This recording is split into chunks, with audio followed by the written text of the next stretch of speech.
He is now joining us live here on a Tuesday.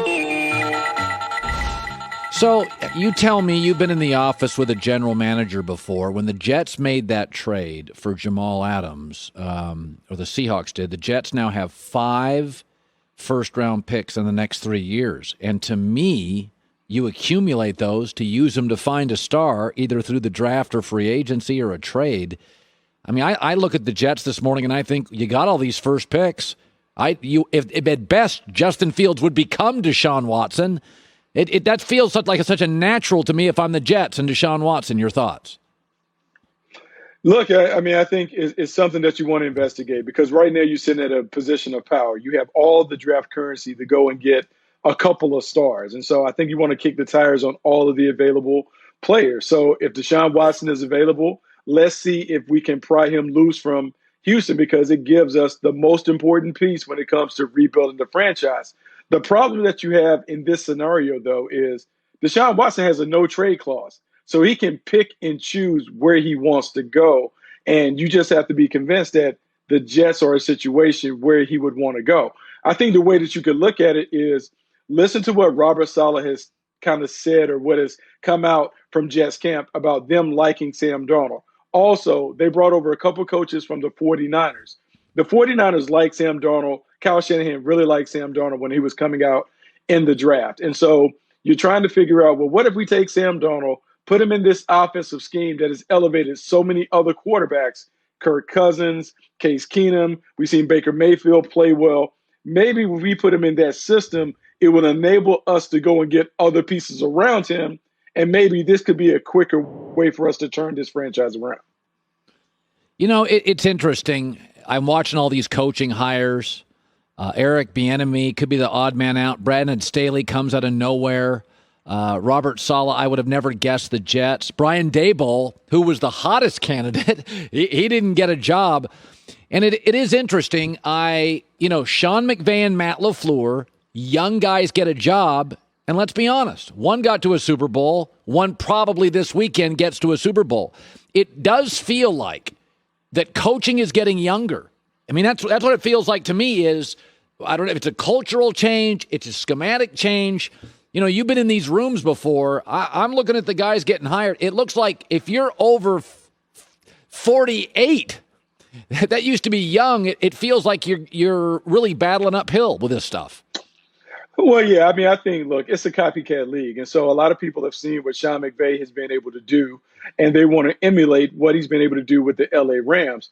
Sean McVay is a bit of a unicorn, though, because he had legacy in terms of his grandfather was running the 49ers. He was always around that. So he saw how a championship team and culture was established and built. And so that put him ahead of the curve. What Matt LaFleur is doing in Green Bay certainly is eye-popping. It's eye-opening. But then as much as we talk about Matt LaFleur, Zach Taylor has struggled in Cincinnati. And so I think the thing that you have to guard against is, look, don't go for the flashy name. Don't go for the hire, but really try and get a good leader.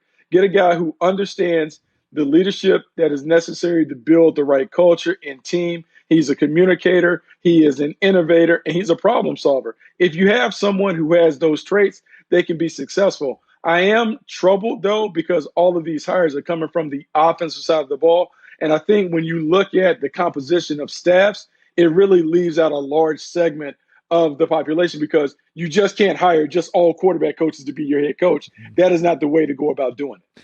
You know, it's interesting. Lamar Jackson, who I have defended all year, is now averaging 13 points a game as a playoff quarterback and 30 as a regular season quarterback. Where does Baltimore go from here? Well, see, now here's the thing. I think Baltimore has to be careful because if you completely overhaul what you're doing, you really take away all of the positive things that you've done. I want to say regular season, Lamar Jackson did 30-7. Yeah, they've been to the playoffs 3 times under his direction. He's 1-3. But there are a lot of people that are like that. There are a lot of people who have issues when it comes to being able to win in the postseason. I would say that the Baltimore Ravens need to do this. They need to make sure that they have a very established complementary passing game that can score in the red zone because they moved the ball on the Buffalo Bills between the 20s. Yep. But they were 1-5 in the red zone. 2 of those were missed field goals. One was a pick six, and another one was a turnover on downs. And so you're close. I just believe that you have to find a way to continue to evolve this offense without radically changing it because it's been very successful for Lamar Jackson, but you got to find a way to make it better. Maybe that's some personnel stuff.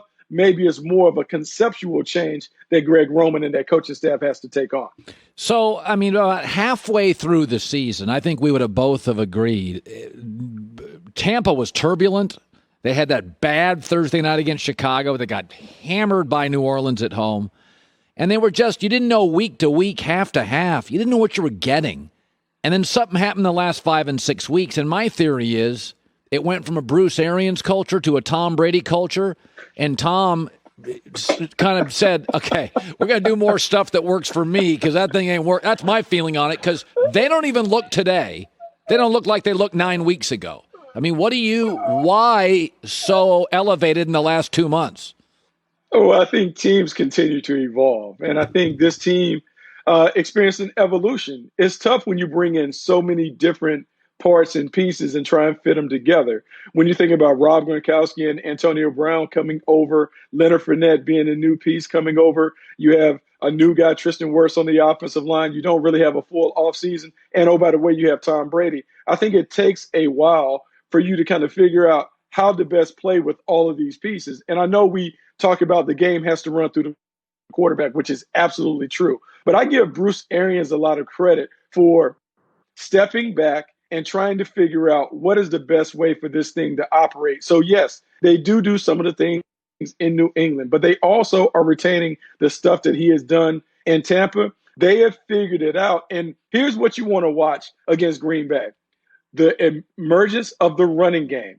Leonard Fournette, Ronald Jones, the balance, they are a more balanced team. And because they're balanced, they're able to get it done. And defensively, they're doing a really good job. Tom Brady, terrific manager. He doesn't turn the ball over in the postseason. And as long as they don't turn the ball over, they have a chance to beat anybody, Green Bay and whoever they potentially could face in the Super Bowl. Andy Reid, let's Chad Henne go for it. Andy Reid, I mean, you know Andy. I sat there and I'm like, this is why you either adapt or die in the NFL. I'm not sure any older coach would have done that. When you watched it, what'd you think? For one, I'm sitting on the edge of my seat because I'm like, okay, this is a hard count, much like Tony Romo was talking about. Hey, this is a hard count situation. They surely aren't going to put the game on Chad Henne's shoulders to go win it. But give Andy credit because Andy said, look, man, it's playoffs, win or go home.